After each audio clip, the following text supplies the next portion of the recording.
Sunday ना मतलब relax से ज़्यादा मुझे ऐसा लगता है काम बहुत ज़्यादा होता है। बाकी वीकडेज में तो ऐसा लगता है कि चलो डेली रूटीन वाले काम है, पर संडे जो सोचते हैं ना कि अरे यार हम तो रिलैक्स करेंगे, पता नहीं कैसे रिलैक्स करते हैं। मेरे तो इतने प्लान हो जाते हैं, मुझे ये भी संडे करना है, ये भी संडे करना है।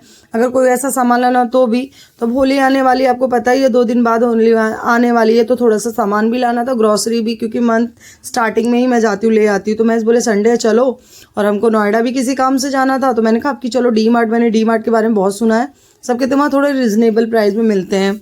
वैसे मोस्टली मैं अपने यहाँ से, मेरे पास में रिलायंस मॉल, तो मैं वहीं से ग्रॉसरी लेके आती हूँ। तो ये बोले चलो, मैंने इनको बोला, ये बोले वहाँ से इतनी दूर से। मैंने कहा जब जा ही रहे नोएडा तो चल लें, क्योंकि दिल्ली में डी मार्ट कहीं नहीं है, जहाँ तक मेरी नॉलेज है। मैंने ढूंढा, दिल्ली में तो कहीं नहीं है, दिल्ली एनसीआर में ही है शायद, गाजियाबाद नोएडा। तो हम नोएडा, ग्रेटर नोएडा वाले गए थे, तो हमने कहा चलो चलते हैं, क्योंकि हमें काम भी था। तो वहाँ से हमने कहा चलो एक बार चल भी लेते हैं। भाई हम वहाँ गए, इतनी भीड़ थी पूछो मत।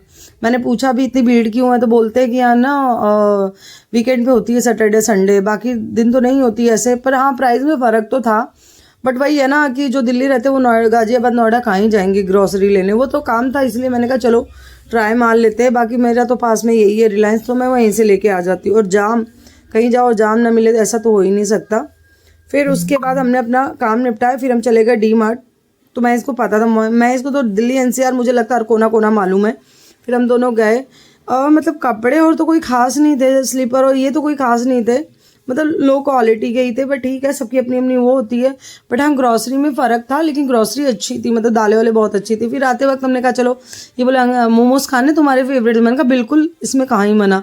फिर हम अंगद स्ट्राइक गए लाजपत नगर में, जो कि मेरा बहुत ही मनपसंद है। मोस्टली हम लोग यहाँ खाने आते हैं, और महेश जब भी इस साइड आते हैं तो महेश ज़रूर पैक करवा के लाते हैं। तो मैं और महेश खाए और बच्चों के लिए पैक करवाए। अन्नू की आ गई थी वीडियो कॉल, मैं उसको यही कह रही थी कि देख तेरी फेवरेट जगह हम आ गए। तो अन्नू बोली अरे चाची आप लोग मोमोज़ खाने पहुँच गए। मैंने कहा अरे गए थे सामान लेने, तो फिर रास्ते में ही था आते वक्त, हमने कहा चलो चलते हैं।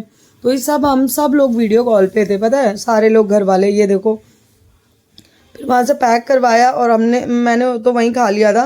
देन उसके बाद हम लोग घर के लिए निकले, लेकिन वहाँ पे मार्केट भी थी, अच्छी खासी मार्केट है। तो मैंने कहा आयु के लिए पिचकारी ले लूँ, बड़ी कॉस्टली थी। मैंने कहा नहीं, इसको तो मैं अपने घर से तिलक नगर मार्केट से ले लूँ, वहाँ इससे ज़्यादा सस्ती मिलेगी। देखो एरिया का भी फ़र्क पड़ता है, जैसे जैसे एरिया तो वहाँ के रेट का उसी के अकॉर्डिंग रेट भी होते हैं। तो फिर मैंने नहीं ली पिचकारी, क्योंकि मुझे लेनी तो है। ये माही को तो पिचकारी और का कोई शौक़ नहीं है, लेकिन आयु को तो है, लड़कों को ज़्यादा होता है इन ऊट पटांग चीज़ों का। पर ठीक भी है यार, त्यौहार एंजॉय तो करना बनता है। ये बचपन वापस नहीं आता। मैं यही सोचती हूँ कि अब तो मुझे पिचकारी और से खेलने का मन नहीं आता। एक बार बचपन चला जाता ना, तो ये चीज़ें, ये इन सब के शौक भी ख़त्म हो जाते हैं। तो यहाँ पिचकारी बहुत अच्छी लगी थी, पर बहुत ज़्यादा कॉस्टली थी, तो मैंने सोचा मैं अपने घर के पास